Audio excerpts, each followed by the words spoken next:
Va a ser todo en inglés. Yo también voy a hablar en inglés porque nuestros panelistas me escuchan. They're going to listen to me. I'm Lola Velarde, Director of Development from the European Foundation Society and Education, and I will introduce this final panel, where we will have participants from both sides of the Atlantic, from the global learning community that has been fostered by Porticus all around the world. And it's a community that shares the vision on whole child development and how to foster it through leadership. So today we will have participants that are based in Ireland, in the Netherlands, in Brazil, in Argentina, in Peru, the United States, and they will be chaired by Joost de Laat, who is based in the Netherlands, in the Utrecht University, where he's director of the Center for Global Challenges. Joost, the floor is yours. Thank you. Lola, and thank you very much to you and the organizers for putting together what I expect to be a wonderful panel where we will be reflecting with a group of colleagues and experts on the question of reimagining the school through whole child development leadership, WCD leadership. And while the sun is setting in Spain, we've gone for energy and inspiration a little west of us, where it's still a little bit earlier. As you mentioned, Lola, we're joined by colleagues from Ireland and across the Atlantic from the United States, from Argentina, Peru and Argentina, and Brazil. I will introduce them shortly. We will have 2 rounds of discussion, where each of the panelists will talk for about 4 minutes, and with moments of reflection in between and afterwards. And so I'm very pleased to start with Melissa Kim, who's the former Deputy Chancellor of the Washington, D.C. Public Schools and an expert on educational leadership. And to you, Melissa, the first questioning, in your mind, how would a school look like in, say, 10 years where a WCD vision was implemented successfully? Can you paint us a picture? How would that school look like in 10 years? How would it look different from what that school is today? And then also in doing so, can you also reflect on the question of the role of school leadership on getting us there? The floor is yours. Welcome. Thank you so much. Hello, everybody. Excited to be joining you. Kind of jealous for those of you who are on site in person, getting to experience this community, but also feeling really grateful that I can be here with you virtually. I don't know if I'm going to hit it 100%, but I know my colleagues who will follow will have their perspectives to, and I'm just excited. I'll just jump in. I think that as I think about where we could be 10 years from now, I am really energized and excited about the fact that it is truly a dynamic learning place where our humans, every single human, this is including the adults as well as children, are really seen and embraced.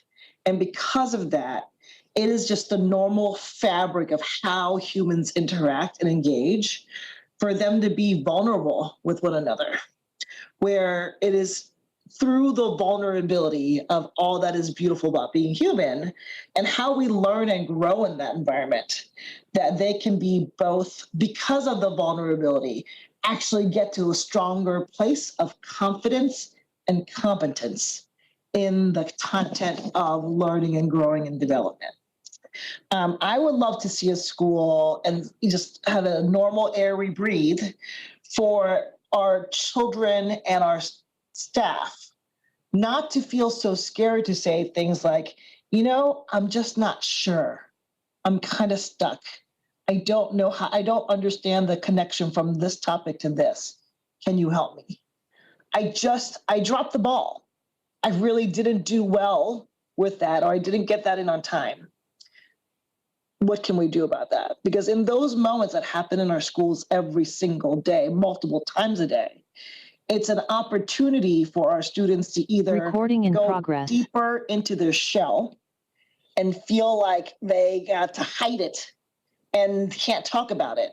Same thing for adults. Or it's an opportunity to say, this is a pattern that's going to keep coming up again and again in our lives. How do we become more self-reflective about this and discuss it? So on a leadership perspective, in Washington, D.C., when I was leading the school district there, we decided that our teachers had to not only be content experts in whatever they're teaching, as history or English or world language or math, but also somewhere in their development of becoming educators and leaders, what we were missing was how do they become human development experts? So they can marry the ages and stages and brain development of our youngsters from as early as in our school systems. We were getting kids in school at as early as 2 years of age, and we were with them in many cases to like 22 and beyond because we stuck with our kids to and through college. And that is the longest relationship that a kid or a human has. It's like a 20-some-year relationship you have with a school district to think about how the person you are when you started and how you grow up through the system is a very different person because your ages and stages is changing. But we don't equip our teachers to get super expert on the developmental stages of our humans growing up. So how do we solve for that? By putting that learning of content, of human development along with our teachers so that our kids can have the metacognition developing to say, you're a 12-year-old going through what we call in America middle school right now. Right now, all of your hypersenses are being attuned in your brain to figure out where you belong. And when you're constantly thinking about where you belong and who your friends are and how others see you, that amount of your brain space is going towards that learning. And that learning is important. So let's talk to you about that. Let's teach that to you. And let us let you know that development and content about learning this particular like history or math is also important. So let me use our brain work to get where your brain development is to handle that content. And that conversation being a normal set of conversations between kids so they could talk about it with their peers and make sense of it, as well as between them, the student and teacher in a safe space where we're kind of learning about how we learn is what I would think 10 years differently from where we are that I'd love to see. And I think because of that, our teachers are able to walk into our classrooms and schools with a greater, what I like to call a generosity spirit, because they are much more aware of what kinds of behavioral, social, emotional things to expect from the ages and stages of students. And they can enter that space as a coach and facilitator to help our kids understand what's happening in their brains along with what's happening in their social activity to get to that content.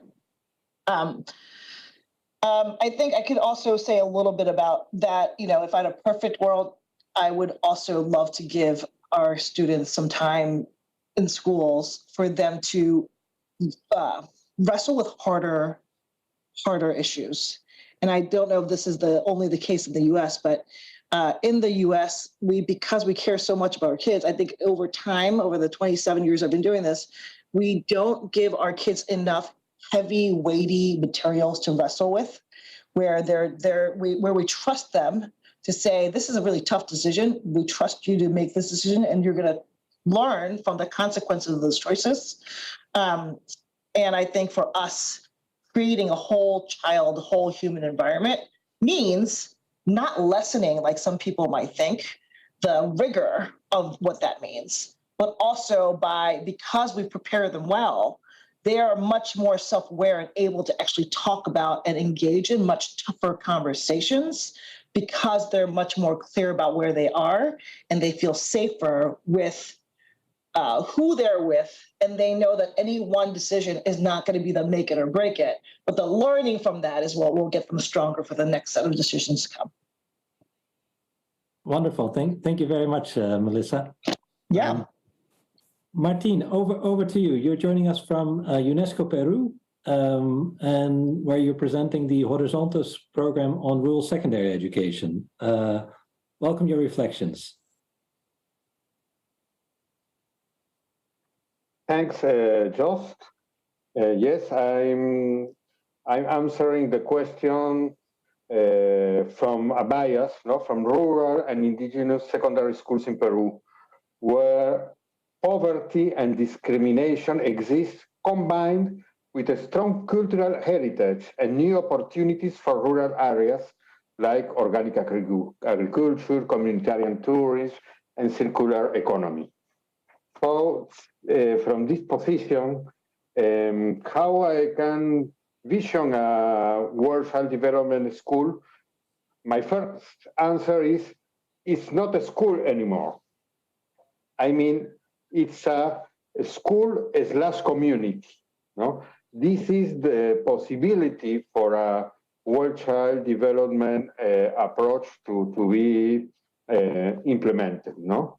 It means that learning experiences for the students connect their interests with opportunities and challenges in the communities or in the families and through internet. No? The school contributes to local development, including children and adolescents as social actors, and communities provide curricular contents and support to the well-being of students, but also of the teachers. No? So the school brings the opportunity to transform the contents, the challenges from the community into learning, or we say in Peru, competence. No? A second aspect is that WCD, school/community, has a focus on curricular learning and simultaneously on socio-emotional learning and interculturality. Even better, the teachers combine virtuously these three dimensions. And this articulation between core knowledge, emotions, and cultures happens not only in the classroom, but in the whole organization of the school, including the school management.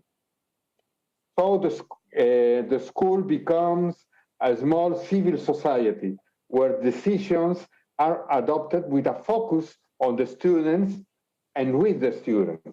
In Peru, this is a very crucial aspect. The mission of a WCD school is not enough to prepare good persons. The mission of school is to prepare good citizens that are learning in school to exercise their citizenship. And a third aspect of this vision is that it's an intelligent and resilient organization. No? The school has achieved to institutionalize a virtuous circle that always improve, innovate, and respond to the adversity. School leadership is the main condition to achieve WCD vision in the school. Leaders lead what I call a transformative consensus. It's an agreement in the school, but to transform is not a soft consensus, no? And in a governance perspective, not only a management perspective, this leadership is with the students and the teachers, but also with parents and the community. This consensus is around a common goal or mission, and it challenges all the school community to prepare students to answer to those challenges. And this consensus means participation of the students, teachers, the community, but participation with responsibilities. Finally, I can say that the problems in Peru and many schools in Peru don't have leaders, or more exactly, teachers or principals don't recognize themselves, their capacities to lead. So a project in education like Horizontes or any project has to create self-confidence in teachers, has to create mutual trust and define with the school a line of progression until a school achieves self-governance in focus with a whole child development. Thank you, Joost. Thank you very much, Martin. We now move to Argentina, where we're being joined by Nieves Tapia, who's the director of the Latin American Center for Solidarity, Service and Learning. Over to you, Nieves. Thank you so much. I will pick from Martin. We have been working with schools for the past 20 years doing service learning in Latin America and also in Europe and other parts of the world. And in a way, I feel these schools are already working in the future, at least in the kind of future that the last UNESCO document talks about, schools using solidarity, using the development goals as part of their life. Service learning is known in Spain as APS, Aprendizaje y Servicio. Spain has a strong service learning network. And as many of you know, it's learning based in service projects. And schools are places where you learn in the classroom, but also in the community. You learn from and with a community. You develop together with the community projects to achieve together a concrete goal for the common good. And those projects have social goals, but also educational goals. In this kind of schools, walls become permeable to community issues. Community becomes a place of learning. Kids learn history, contributing to build a local museum, natural sciences, contributing with reforestation, maths and languages, providing tutoring to other kids, and so many other projects. It is an inclusive school with an inclusive pedagogy because even very young kids can do service learning. Adult education provides service learning. We have wonderful service learning projects, even in schools within prisons in Argentina and Uruguay, performed by teenagers, young people, and adults in prison that do service learning. And in this sense, service learning empower all of them to discover they are able to do something for others, and that has a powerful impact in their personal development. So service learning is basically whole child development because it involves heads, hands, and hearts. And there is a lot of research in the sense of the impact of service learning in developing empathy, prosocial attitudes, motivation to learn, promoting the whole person education from kindergarten to higher education. What is the role of the school leadership team in this kind of schools? It's really to facilitate teacher training, to creatively promote service learning, saying yes to the initiatives, finding local support, building alliances with local communities, and overall fostering students' leadership, students' ownership and participation in quality service learning projects.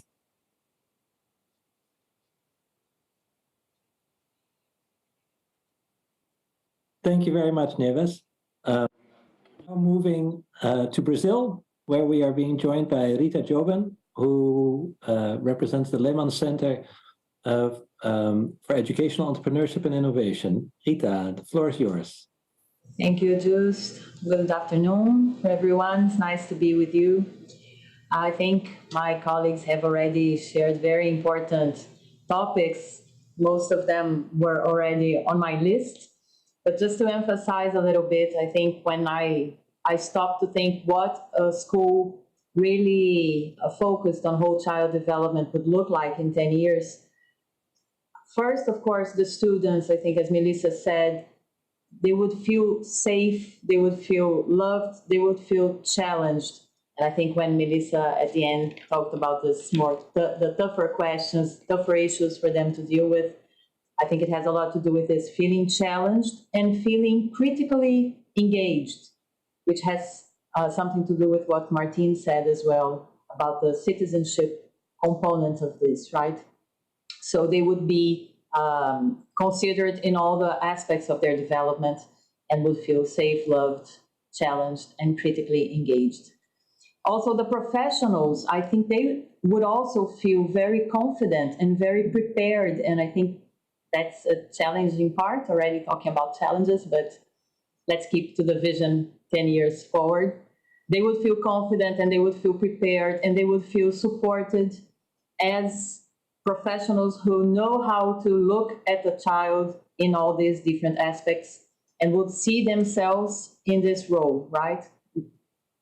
At the end, but I'm going to anticipate it. For me, one thing that I would love to see in a school like that in 10 years is that no one would say things like, is this really my role? Should I really be doing this? You know, doesn't this go beyond what's expected of the school? No one would have doubts about this. They would understand that, yes, the role of the school and your role as a professional in it is to consider all of these aspects. Also, families would be integrated, would be heard, would feel welcomed and supported so that they can also really perform their role as whole child developers, right? Because there's also a big part of this, which is the role of the family, but not always the families are prepared for this, especially in the most vulnerable and challenging contexts. So the school would also provide support for the families to do that. And also in more administrative, I don't know if I never say this word correctly, administrative aspects of the routine of the school, of the infrastructure of the school. This would also be thought and prepared in order to provide this whole child development. So we would have the schedule, for example, adapted for this. We would have spaces inside the school where kids could feel that they are free, safe, loved, challenged in every aspect of their development. I think also there's an aspect of the school going beyond itself, and I think Martin also mentioned a bit of this, the relationships with the community, with other institutions. How can the school build bridges so that other institutions are also working together with it to provide the social, economical, safety, health, everything that the child needs, right? Cultural, everything that the child needs. And I think one evidence we would see that the school has everything is that the alumni would come back. You know, students would have a long-term relationship with school. So even after they graduate, they would come back. They would have a relationship with their teachers, with new colleagues, and would feel that this is a community, as Martin said. And I think the role of the leadership is actually to enable all this, right? Enable this environment, which is not an easy thing to do. So I think it starts with setting a vision, right? A shared vision, building this with all the community and planning accordingly and keeping this in everyone's mind at all times, right? To establish the partnerships, to sometimes, I said articulate, but sometimes fight to have the appropriate funding, to have the appropriate human resources to do all this. Of course, getting to know the community, getting to know the families and welcoming and being open to new ideas. And I think a word that also Melissa mentioned is being vulnerable, right? Being open, setting, for me, it's like modeling relationships. This is the role of the leader. How can you model how communication will look like, how relationships will look like? How open are you? How vulnerable do you show yourself so that everyone can feel safe to show their own vulnerabilities? So I think there's also a part of being inspiration, right? Making everyone believe that this is possible, keeping the flame burning, because it's easy to lose this along the way. So I think part of the role of the leadership is also to inspire, engage, and mobilize. And also, well, to assess, to monitor, correct routes. So it's not an easy task, but I think we have some very inspiring examples So it would be nice to have an opportunity to share. Thank you. Thank you very much, Rita. We're now closer to Spain, namely to Eileen, joining us perhaps from Ireland. Eileen is the Global Program Manager at Porticus. Eileen, the floor is yours. Welcome. Thank you, Joost. I'm actually with colleagues in Venice right now, and apologies for the darkness of my room. There's some power issues, but I'll dive right in. Very briefly, there's a few strands to what it could look like, and it builds a little bit on what Nieves talked about, in that there already are some schools that speak to this. So I'm going to focus a little bit on the system and some of the patterns we see from Porticus's perspective, working across systems, regions, and countries. So one is accountability. So it means having schools and systems that value a broader set of outcomes, not just accountability mechanisms that are very much focused on traditional academic outcomes, but actually, having systems that are based on the science of learning itself, and the way that the brain and the intelligences very much intermingle. So ideally, schools of the future, and in 10 plus years' time, if not sooner, it would be accountability systems that really value and measure and treasure those longer term outcomes related to whole child development skills and approaches.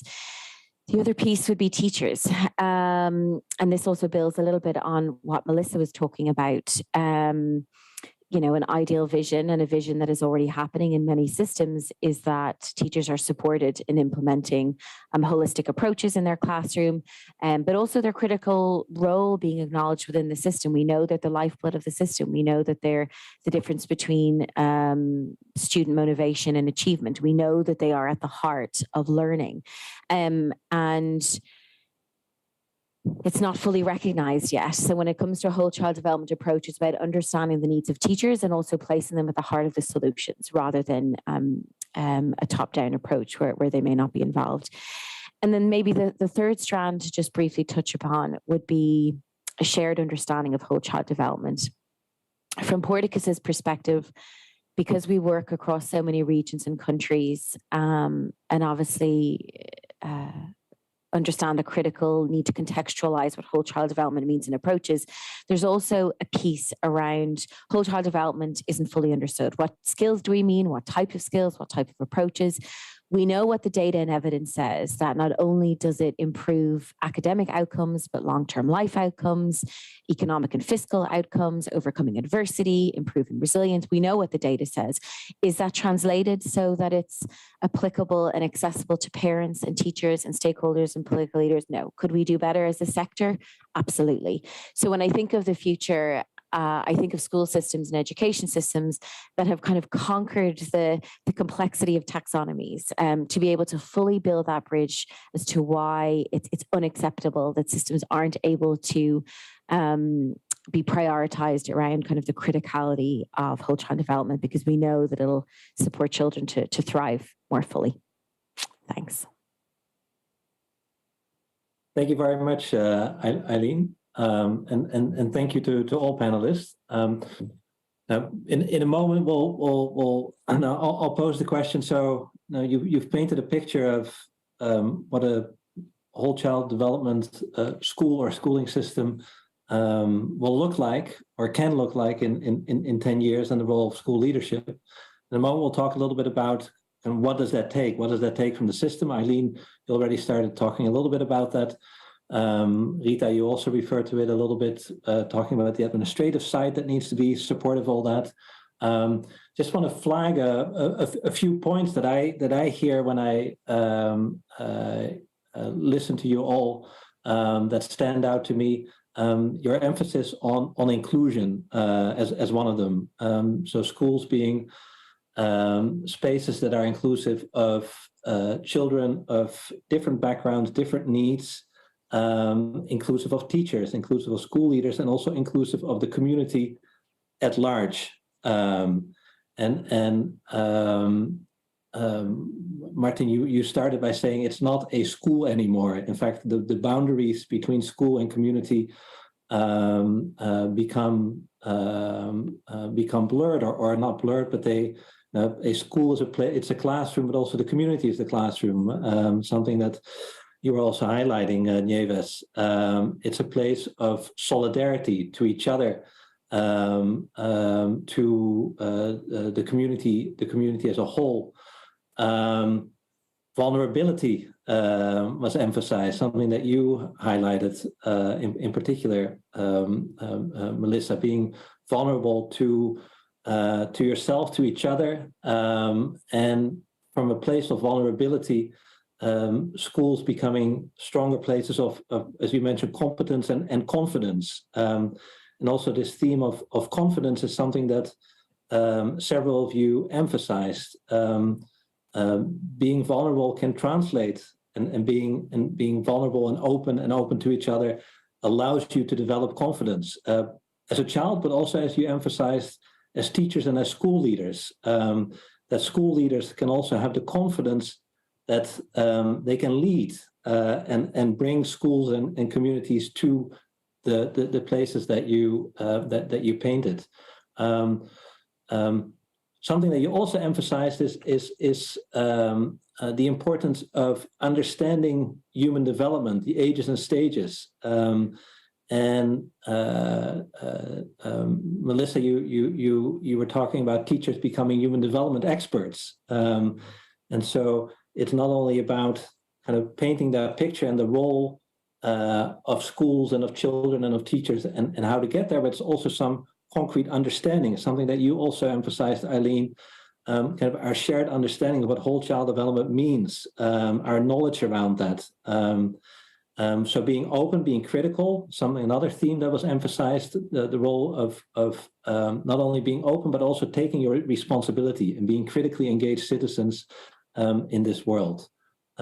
So what does it take as a next question? So what does that take from a system perspective? Does it change? Does it require different curricula? Does it different system of measurement? Different systems of teacher training? Kind of any? What does it take in your mind to get from that point where we are now to the picture that you painted? So perhaps we can go in reverse order. So Eileen, reflections from you. Great, thanks, Joost. Maybe three things in my mind, what it takes. Collaboration. I think from the funding perspective, across sectors, across implementers, across practitioners, we cannot do this alone. I think what's been really heartwarming and motivating over the work that we've done in the global learning community and all of my colleagues here on that is actually seeing all of the organizations that are fighting the good fight and have incredible progress and shared goals in the work that they do. And so I think we've seen as a funder, whether it's in our Iberia program, Latin America, Haiti, Kenya, and beyond, these goals around whole child development and supporting children, particularly those in adversity, to thrive. The system needs to be better at breaking down silos of collaboration. So in our own work and a lot of the initiatives we support collaboratives of funders or implementers in the space. So that's number one. I think we need to be a cause-first approach, and I definitely think all of our partners share that with us.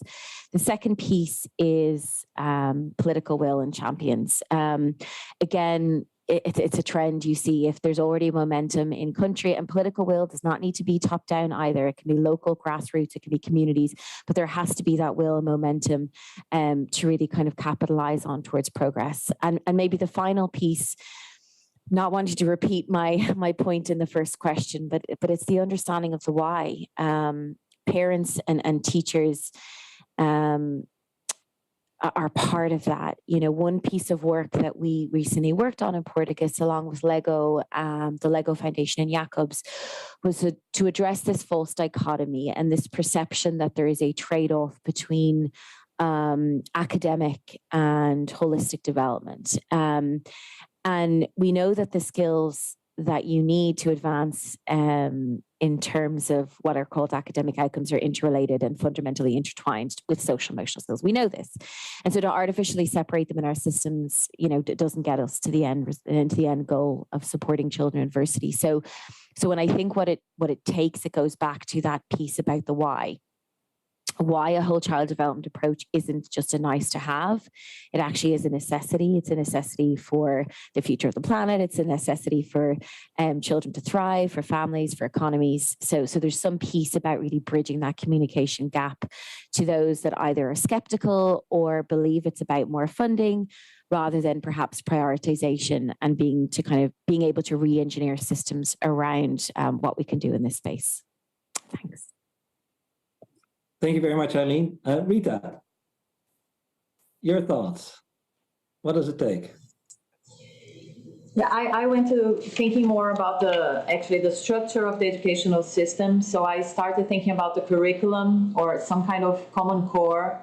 Here in Brazil, we just recently established a common core for all state curriculum and things like that. So I think this is very important to set this vision about what is really important and to get motion towards this vision, right? And from this common core or central curriculum, everything would derive, right? Everything would follow. So the regional plans, educational plans, which ensure what we said before, funding, human resources, teacher and leadership training for this. So everything would be aligned to the central vision, including the pedagogical materials, for example, in the national assessments. Because if you don't have this alignment of all the political parts of the system, you have a vision, but it isn't implemented, right? I think there's also a gap we should address more. It's how to measure whole child development, because the system would need to have a common understanding about this. How do we measure? What are the indicators we're looking at? And how can we learn based on these indicators how to improve towards that goal, right? And I think finally the need of the system to look at the whole child development with equity lenses on, because it's easy to have whole child development at certain schools, a part of the system working towards this, usually the already privileged part. And actually, we know that the most challenging, most vulnerable contexts are the ones who need even more. Everyone, of course, it's very important to work towards whole child development everywhere, in every context. But I don't know if this is common everywhere. In Brazil, normally the schools, the leaders, the teachers who are more prepared to do this are located in the more privileged areas. So I think the system would need to rearrange itself with the equity as a core value so that whole child development is worked in where it is more needed, right? So yeah, I think very briefly those would be my thoughts. Thank you very much, Rita. Nieves, please. Thank you. First of all, I completely agree with Eileen that impact in policies needs collaboration, and collaboration is one of the most important things. In our experience collaborating with ministries of education and other agencies, we found that there are three key things to introduce innovation, or in this case, service learning, whole child development. The first one is to provide solid content for teacher training. If you don't have a good teacher training, both for teachers in activity and for students in educational careers, it's very difficult for any innovation to stand in the long term. The second thing is to offer support, rewards, visibility to good practices. The system needs to learn from good practices. And in my experience, I've been for 10 years in the Ministry of Education of Argentina, and I learned a lot from schools. And at least in our case, Rita, I found that schools in very poor contexts have extraordinary teachers that can teach a lot to teachers in bilingual rich schools who doesn't need anything from anybody, but should be learning from schools that have a lot of creativity to deal with the most marginalized and most difficult contexts. So we need to learn and give visibility to good practices. And the third thing is we need friendly resources. Educational experts tend to speak in a language that most teachers find difficult to understand and find far away from the real life needs. So we need practical, friendly resources.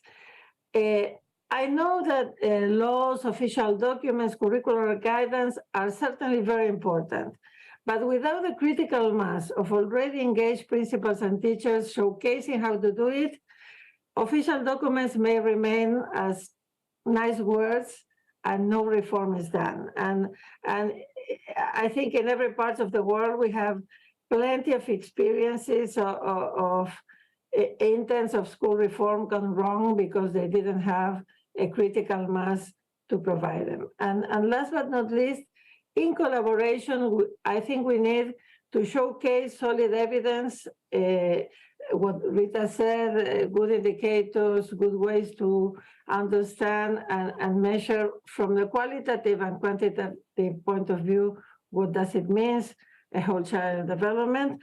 And we have to build support and networks for school leaders and practitioners already doing good practices, because many times they are alone, they feel that they are the only crazy people doing these things, and they need to be able to be supported by a network of other practitioners doing the same. That's, for me, the 5 key issues. Thank you very much, Neves. Martin.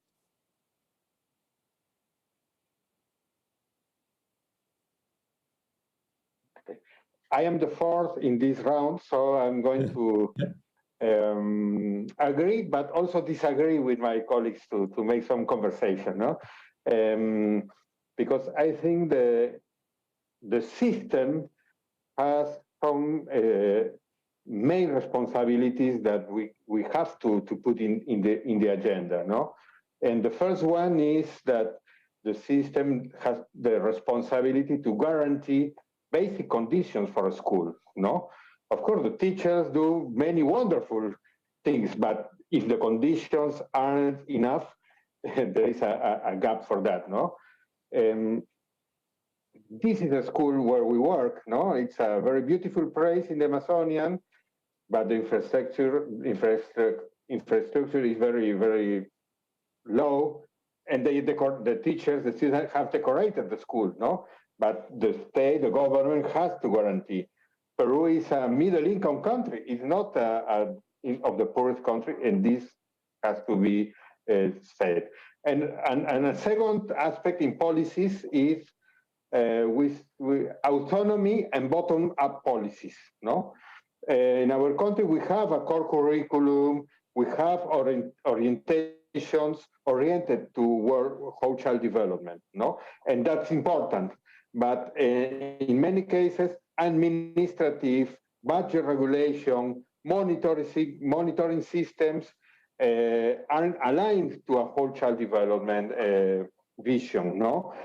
So we are trying to transform this regulation from a prescriptive approach where it's indicated almost what a school has to do every year, and if it changes, not the way to implement something, they have a punishment, no? To more flexible regulation, no? That allow autonomy, no? And that allow bottom-up policies. So the schools, the regions, the local bodies give a feedback to policies, no? And I think the government has to have a core curriculum, etc. But the second step is these bottom-up policies. And these are responsibilities very important for the system. Saying that, yes, about assessment, we say in our community in Porticus, it's very important to measure what matters, no? And so if we measure academic learning, but also socio-emotional learning, it gives an important sign to the schools, no?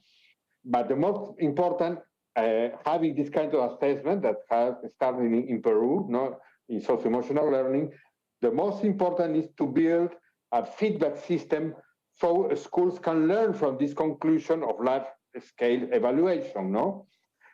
These large-scale assessments are important because a ranking of a school, of a region, of countries, of course, it's important for public opinion, but for a school, the important is this feedback system, no? How these recommendations are useful, how I can change my practice. Also, a core curriculum who incorporates whole child development is very important. In our case, this core curriculum have a progress maps, no, from 5-6 years to the end of the secondary. So that is also important, no, but as I explained, is not important. And linked and with about teacher training, I think that teacher training oriented to build a learning teacher community in the school is the best option, no? Not only an individual teacher training, no, but a strategy for the school, no? It's better if it's a certified preparation because teachers need this kind of certification, and it's better yet if it's built a school network, no? So we can learn from one or to other school.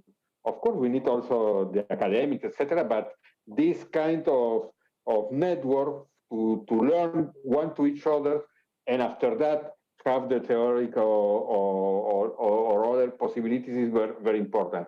And now it's very important also to combine virtual and face-to-face methodologies. No, virtual has a big potential, but teachers after 3 years of pandemic in Peru, they are tired of virtual education. No, and face-to-face methodologies are very important. The combination, I think, it's a good possibility, and focus on experiential training and training action. No, we work in socio-emotional learning in our program, and when teachers experience what they're going to work with their students, they transform themselves, and then that creates a different link with the relation with their students. Well, that's my comment. Yes. Thank you very much, Martin. Melissa, to you, the daunting task to be our last speaker on this particular question. Okay, well, I'd like to start by saying I am constantly amazed at how brilliant my colleagues are, because the fact that you're able to communicate in this way in so many multiple languages to translate your brilliance into English, which is not your day-to-day language, is like often mind-blowing to me. So hats off to all of you in the audience for being able to do that, and my colleagues for doing that. I think generally I agree with everything what everyone says, particularly the concept that I think Martin just talked about a little bit and Rita's really highlighted it, is like how do we create a structure for this that is inclusive of all with the equity mindset so that we don't continue to exacerbate who has access to what and who does not, because the whole concept of the whole child education, the human concept, has the potential of uniting us and it actually being a human experience versus this is good for other people's kids or some kids and not other kids. And frankly, I think somebody else talked about, and I totally believe it's not about just kids either. It's just about the human experience that many of our adults and school leaders are going through. So how do we actually expand the inclusivity to just be a little bit broader about the whole human experience, I think is a thing that I'd like to highlight as I was listening to my colleagues speak. And maybe this is more about American context, but I will speak from the context of which I am most familiar. In this country, in my country that I live in now, education has a dual purpose of teaching our future citizens, current citizens that are younger, but currently already says how to be in the world in the context of our society and what our current values are. And it has a dual purpose of shifting that balance to what are the values we want them to get stronger, skills stronger for the future from when they are adults and like adding to our world. And I think this duality is what sometimes unintentionally replicating more of the things that we do not want to replicate, right? And I think for us systematically to take a pause and say, let's name what our system was created to do, because it's doing that real well. It's segregating, separating, dividing, and sorting our youth. And also with each of those separations, limiting what they think they can do or the message we're sending to them about what value we think they have in the role they play in our society. And I think in separately, structurally, I think what this group is talking about, and all of you gathered for this conference these few days, is to say, what is the new learning that we want to teach our youth and our adults so that we don't unintentionally replicate the same sort of values that segregated, separated, sorted, and limited, but yet expansively open up ways that we're embracing that person's unique strengths and gifts. And that's what schools should be, whether it's, that's what our community should reflect. And I think that shift should be named at some point. And I do think no matter what country or context we're talking about, all of our colleagues talked about how this is going to be hard. These are structures that have been placed for many hundreds of years. And at the same time, as challenging and hard that's going to be, I think the amplification of the notion that it is oh so worthy and so needed is the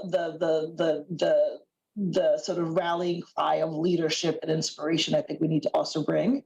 It is hard. It is so important and is worthy. And then I would love for us to then apply the whole human development, brain science into how we do that. So what is the strategery we need to think about how people process change and new information and create new schema within our brain, and actually potentially think about the shifts that we're looking for in our education systems or structures by application of that science to that change management, to the parts that, Eileen talked about of like, how do we make sure we get to alignment and resources? And I forget the first thing you said, Eileen, but I wrote that down somewhere in my little notes. But like, how do we take her 3 buckets and say those are the 3 buckets? And it might maybe it's those 3, maybe it's some other ones, depending on different contexts. But how do we lead by actually applying the science of human development and learning, and how adults also learn and grow to that change and gets people smarter about this so that more people are seeing the world from the way we want to see it with a whole childhood perspective. And then maybe a little bit of like what Rita and Martina was talking about of like, at some point, we're going to do what we always do. We're going to need to prove something. We're going to need to measure it, and we're going to apply this thing to it. That's what the engine of education, I think that's one of the things I learned from being part of this community is that no matter what country you're in, some version of having to prove it and measure it is really important.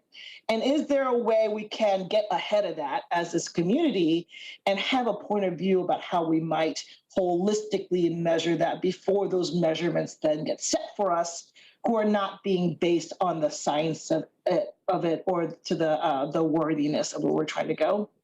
So I don't know that I articulated as crisply as I wish I could if we had more time around that. But I think the work of it being hard and worthy, and a group of us, many of you at this conference these several days in your breakout groups, could we take some time just to brainstorm what a healthier, holistic version of measurement that honors the adults in the system and the change management they will have to go through would be a thing I would do. And one provocative thing I said to a colleague a couple weeks ago is, if the world were according to me, I could have a magic wand and do something. I would love to give all of the children of the world 1 year to have deep community experiences one-on-one, where maybe Nevis is through service learning, maybe it's through some other thing where we have enough human beings to pair every single kid to explore internally what their values are and to understand what their amazing strength and brilliance is, and do it one-on-one with somebody in their community that cares about their development. And while that year is so valuable in the self-discovery and connection to community, could our teachers use that year to deeply immerse in the content of human development and learning, where we're giving them the respect and space for them to actually go through the content, practice it, make some meaning of it on their own, understand what it could mean from them, so that when we start all of this thing called school again a year, both groups have had the time to heal, strengthen, and develop some point of view about how we can do this together. They're placed in it that is a humane and respectful way of potentially applying science. And I know it's super provocative. How do we think about the funding of that? All those things, that is not what I'm trying to do. But if we thought about what we really needed to get to the next level of this, I wonder if conversations like that could help us figure out how we might prioritize what sets of common and experimental steps might be.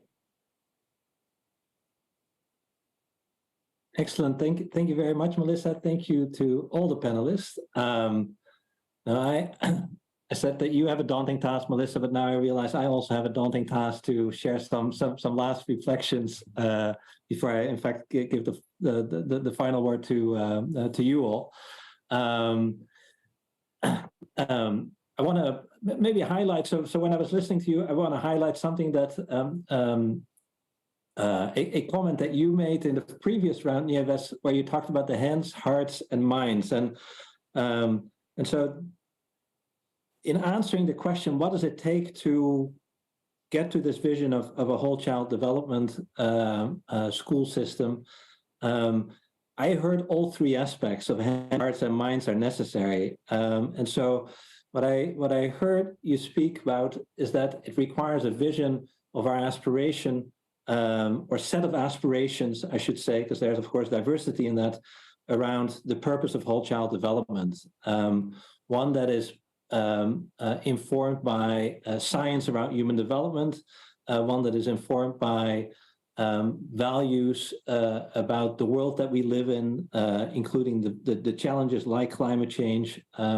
What is the purpose of the why of that's behind the aspiration towards whole child development? And so that vision is important. Another aspect that you highlighted was that it's not about one element of the system. There needs to be alignment across all elements of the system to achieve that. Teacher training, curriculum, measurement. Some of that requires leadership from the top. Some of that requires leadership from the bottom. And it requires all stakeholders to be involved and take that up. And it requires nitty-gritty implementation and implementation capacity. And so as in doing so, you highlighted a number of, you can call them bottlenecks, or maybe reframe them more as opportunities, work that remains to be done. A few, and I'm sure I'm going to be incomplete, that you highlighted. Measurement. Now, how do we get good measures of different aspects of whole child development is one domain that is important. Good practices, learning from good practices, evidence, solid evidence, both qualitative and quantitative is another aspect. The false dichotomy was highlighted by you, Eileen, of academic versus holistic outcomes that can stand in the way of people buying into that vision, of people exerting their leadership around this vision. And it also goes as far as something that you highlighted, Melissa, a necessity in some or perhaps all cases to deconstruct the very assumptions that our current systems are based on, where you emphasized sorting and separating our youth, and so we need to be aware of the assumptions that are deeply ingrained in our current system if we want to align towards a new system that emphasizes whole child development. So it requires heart, it requires leadership, it requires buy-in, it requires mind, evidence on this false dichotomy, evidence on good practices, and it requires hands-on work behind the scenes, designing new curricula, designing measurement systems. And all of these need to come together and require that collaboration that you started with, Eileen, in your opening remarks. I want to thank you very much. I also want to give you an opportunity for any kind of last reflections or takeaway to share with our audience. And I want to thank our audience for staying on board, the colleagues in Iberia. It's late, I realize, and you've had a long day. I hope this added some valuable new insights and inspiration to the day that you've had, and those colleagues who are joining us online, wherever you may be. Any final comments from the colleagues before we close? Then I want to thank you all and wish you all a very nice rest of your day. And thanks everyone for joining. Bye everyone. Bye. Thank you so much. Thank you, Joost, and thank you to all the colleagues. Y gracias a todos ustedes. Y creo que hemos tenido una magnífica. I think we had a wonderful opportunity to look at this global learning community, which is magnificent. We keep reflecting on all of these concepts across different parts of the world. We have talk to our colleagues in the Americas, and I will give the floor to Lydia so that she closes today's session. Thank you. Thank you very much. So, I just want to let you know that tomorrow, those of you, so remember to bring your badges. We're going to start at 9:30, and try to make the most of Madrid this evening. See you tomorrow. Goodbye.